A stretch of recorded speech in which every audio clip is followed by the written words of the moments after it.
অসম চৰকাৰে মহিলা আত্মসহায়ক গোটৰ সদস্যসকললৈকে 10,000কৈ টকা আমি অনুদান হিচাপে আগবঢ়াম। ইয়াৰ ইতিমধ্যে ইলেকশ্যনৰ আগত সবেই প্ৰপত্ৰ পূৰণ কৰিছিলে আৰু ইয়াৰ এতিয়া অনুসন্ধান চলি আছে।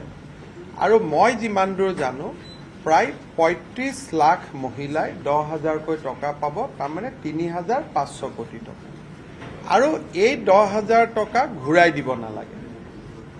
এতিয়া নেটফিয়ে যদি ইয়াৰ ভিতৰত যিসকল বিচাৰে তেওঁলোকক যদি 15,000 টকাৰ এটা লোন দিব পাৰে, তেতিয়াহ'লে মহিলাসকলে 25,000 লগ লাগি কিবা এটা ভাল কাম কৰিব পাৰিব।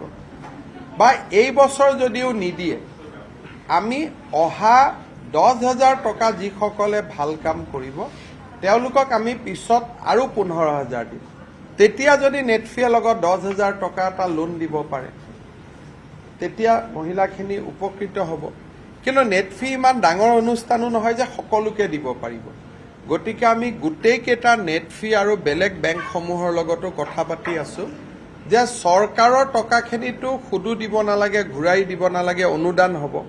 কিন্তু তাৰ লগত আপোনালোকেও যদি লোন এটা দিব পাৰে, তেতিয়াহ'লে মহিলাখিনিয়ে নিজৰ ভৰিৰ ওপৰত নিজে থিয় হ'ব পাৰিব।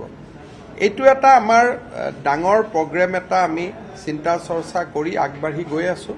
প্ৰথমতে মোক 10,000 টকাটো দি ল'ব দিয়ক, তাৰ পিছত আমি বাকীখিনি পৰ্যায়ত